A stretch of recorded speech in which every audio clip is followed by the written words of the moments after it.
Hi! Hello! నమస్తే అందరికీ. Welcome to my channel 'Gana stories world'. ఇప్పుడు మనం చెప్పుకోబోతున్న స్టోరీ 'శ్రీవల్లి' ఎపిసోడ్ 58.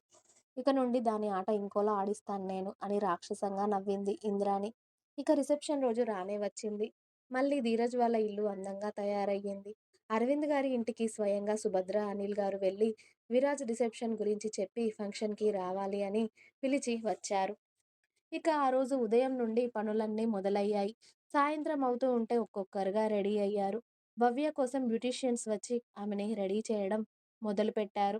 కొన్ని లక్షలు విలువ చేసే పీచ్ అండ్ సిల్వర్ కలర్ శారీకి, కొన్ని కోట్ల విలువైన డైమండ్స్ నగలతో ఆమెను తయారు చేసి అందంగా ముస్తాబు చేశారు. విరాజ్ కూడా మ్యాచింగ్‌గా భవ్ భవ్యకి మ్యాచింగ్ డ్రెస్ వేసుకొని రెడీ అయ్యాక, ఫంక్షన్‌కి కూడా బయట స్టేజ్ రెడీ అయ్యాక, బంధువులందరూ వచ్చాక విరాజ్ ఇంకా భవ్యని పిలిచారు సుభద్ర గారు. ఇక ఇక్కడ ప్రసన్న వాళ్ళ అత్తగారు, మామగారు, సుధీర్ వీళ్ళందరూ కూడా వచ్చారు. ఇటు వల్లి వాళ్ళ అమ్మా, నాన్న, అన్న, వదిన, ఇటకు ఇటు ధీరజ్‌కి తెలిసిన వాళ్ళు, ధీరజ్, విరాజ్ ఫ్రెండ్స్, అలాగే ప్రతి ఒక్కరు ఆఫీస్ కొలీగ్స్, భవ్య ఫ్రెండ్స్ అలా అందరూ వచ్చి కొత్త జంటను ఆశీర్వదించారు. విరాజ్, భవ్య రిసెప్షన్ అంగరంగ వైభవంగా చాలా సంబరంగా జరిగింది. మణి కూతురు అదృష్టానికి చాలా పొంగిపోయింది. కూతురు ఇంత పెద్ద గొప్పింటి కోడలు అయినందుకు ఆవిడ ఆనందం చెప్పలేకపోతుంది. అసలు భవ్యకైతే గాలిలో తేలుతున్నంత ఆనందం వేస్తుంది. అసలు అలాంటి వ్యక్తుల పక్కన నిలబడే అర్హతే లేదు అనుకుంది.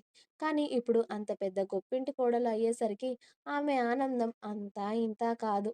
వేర్వేరు బట్టలల్లో వెరైటీ పోజులతో 4 గంటల పాటు ఫోటోలు దిగి అర్ధరాత్రి అయ్యాక ఇక అందరూ కలిసి భోజనాలు చేశారు.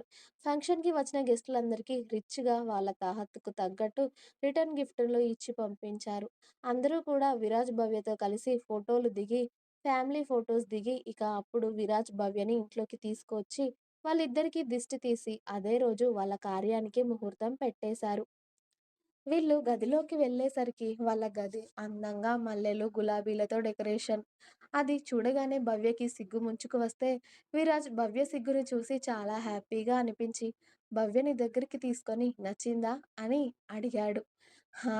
అని భవ్య తన సమ్మతి తెలియజేయడంతో, ఆ రాత్రి ఎన్నో మధురానుభూతులను పంచుకొని, ఇద్దరూ కలిసిపోయి ఎన్నో తీపి గుర్తులను పోగు చేసుకున్నారు విరాజ్, భవ్య. ఇక ఆ ఫంక్షన్ కూడా ముగియడంతో అందరూ ఫంక్షన్ చాలా బాగా జరిగింది కదా అని మాట్లాడుకుంటూ ఎవరి రూమ్‌లోకి వాళ్ళు వెళ్ళిపోయి ఆ రోజు నిద్రపోయారు.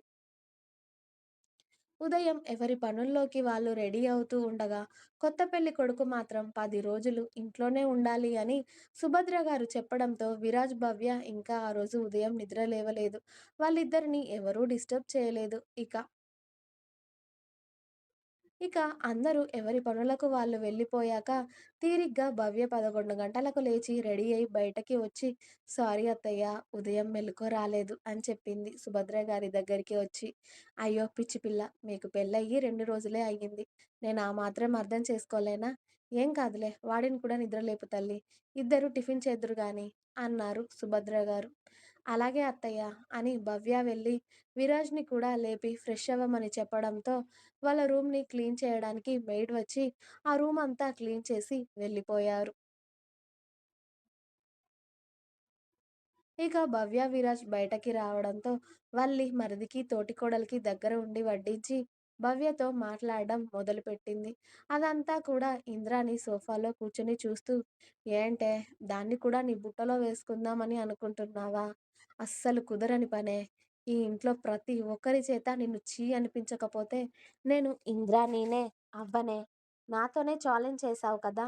నన్ను, నా మనవరాల్ని ఈ ఇంటి బయటకి గెంటేస్తాను, చంపేస్తాను అని. ఆ గతి నీకు పట్టిస్తాను అని వల్లిని కసిగా చూస్తూ ఉంటుంది ఇంద్రాణి.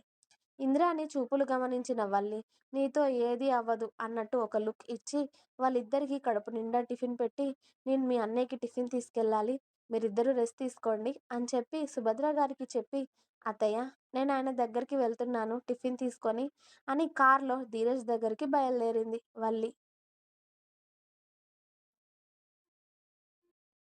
వల్లి వెళ్ళేసరికి ధీరజ్ ఫుల్‌గా వర్క్‌లో మునిగిపోయి, వల్లి వచ్చింది కూడా గమనించుకోకుండా ఉన్నాడు. వల్లినే క్యారేజ్ పక్కన పెట్టి ధీరజ్ దగ్గరికి వెళ్ళి అతడిని వెనక నుండి హత్తుకొని, ఏంటి సార్ గారికి భార్య వచ్చింది కూడా కనిపించడం లేదా అని అడిగింది. చూశాను మేడం. ఆల్రెడీ మీరు రావడం సీసీ కెమెరాలోనే కనిపించారు. అర్జెంట్ వర్క్ అందుకే సైలెంట్‌గా ఉన్నాను అన్నాడు ధీరజ్ ఓవైపు వర్క్ చేస్తూనే. ధీరజ్ బాబు, నిజం చెప్పాలంటే నీకు ఈ మధ్యలో నాకన్నా వర్క్ అంటే ఎక్కువగా ఇంట్రెస్ట్ ఎక్కువైపోయింది. దానికి బదులు నువ్వు ఇక్కడే ఉండే వర్క్ చేసుకోవచ్చు కదా! నైట్ ఇంటికి రాకుండా అని అంది వల్లి. అదెలా కుదురుతుంది? ఈ వర్క్‌నే నీతో నైట్ వర్క్‌నే అని నవ్వాడు ధీరజ్. సిగ్గులేని మాటలురా అన్నీ నీవి. అంటే ఓన్లీ నైట్ మాత్రమే నాతో పని కదా నీకు?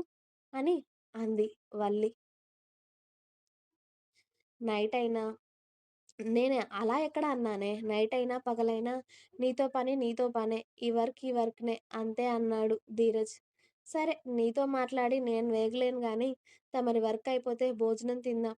ఇవాళ ఎందుకో చాలా ఆకలిగా ఉంది బాబూ అని అంది వల్లి. అందుకే చెప్పాను. నువ్వొచ్చే అప్పుడే లంచ్ చేసేసి రావే. నాకిక్కడ వర్క్ ఎలా ఉంటుందో తెలియదు అని. నా మాట వింటావా? అస్సలు వినవు. కనీసం ఇంట్లో అయినా ఉంటావా అంటే అదే కుదురుగా ఉండవు. ఖచ్చితంగా రోజు టిఫిన్ తీసుకొని వస్తున్నావు. అవసరమా? ఇంట్లో ఉండి రెస్ట్ తీసుకుంటే అయిపోతుంది కదా! అన్నాడు ధీరజ్. నేనేమైనా ఇంట్లో పని చేసి అలసిపోతున్నానా? ఖాళీగా ఉండడమే కదా! కనీసం నీకోసం లంచ్ తీసుకొస్తే అయినా నాకు చాలా హ్యాపీగా ఉంటుంది. నువ్వు ఇది కూడా వద్దు అని నన్ను ఇంట్లో కూర్చోబెట్టేస్తే ఇక నాకు పిచ్చిలేస్తుంది అని అంది వల్లి. నేను చెప్పింది ఎప్పుడు విన్నావే నువ్వు? ఇప్పుడు వినడానికి?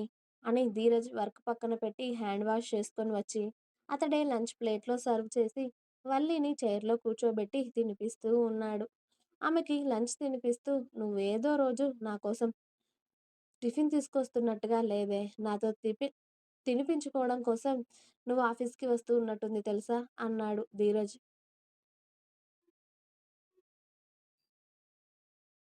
ధీరజ్ మాటలకి వల్లి నవ్వుతూ, "అబ్బా! ఎలా కనిపెట్టేశావు ధీరా" అని నవ్వింది ఓవైపు తింటూనే. "నీ వేషాలు తెలుసుకోలేనంత వాడిని కాదు కదా నేను" అని భార్య కడుపు నింపి, ఆ తర్వాత ధీరజ్ తింటూ ఉన్నాడు. ధీరజ్ తినే టైంలో అతడు ఆపిన దగ్గర నుండి వల్లి కంటిన్యూ చేస్తుంది వర్క్‌ని. ధీరజ్ హ్యాండ్ వాష్ చేసుకొని వచ్చేసరికి, వల్లి వర్క్ చేస్తూ కనిపించేసరికి, అతడు చిన్నగా నవ్వుతూ పర్సనల్ రూమ్‌లోకి వెళ్లి చిన్న స్లీప్ వేసేశాడు. అతడొక్కడికి వర్క్ ఎక్కువ అవుతుంది అని తెలిసే వల్లి టిఫిన్ వంక పెట్టుకొని వచ్చి, అతడికి వర్క్ చేస్తూ ఉంటుంది డైలీ ఇలా కాసేపు. అలా అయినా కాసేపు ధీరజ్‌కి రెస్ట్ దొరుకుతుంది అని ఆమె ఆలోచన. ఆ రోజుకి ఇక వర్క్ అంతా కంప్లీట్ చేసి టైం చూసేసరికి 3 అవుతూ ఉండగా, ల్యాప్‌టాప్ క్లోజ్ చేసి మెల్లిగా పర్సనల్ రూమ్‌లోకి వెళ్ళింది వల్లి. ఆమె వెళ్ళేసరికి ధీరజ్ గాఢ నిద్రలో ఉండడం చూసి, "పందోడు వర్క్ అంతా నాకొదిలేసి ఎలా పడుకున్నాడో చూడు" అనుకుని ఆమె ఫేస్ వాష్ చేసుకొని వచ్చి మెల్లిగా ధీరజ్ పక్కన పడుకుంది. ఆమె అతడి పక్కన పడుకోవడంతోనే ధీరజ్ ఆమెని అతడి దగ్గరికి లాక్కొని, "అయిపోయిందా వర్క్" అని అడిగాడు కళ్ళు మూసుకునే. "హ్మ్. అయిపోయింది. వెళ్దామా ఇంటికి" అని అడిగింది వల్లి. "అక్కడికి వెళ్తే నీ అరుపులు అన్నీ బయట వరకు వినిపిస్తున్నాయే.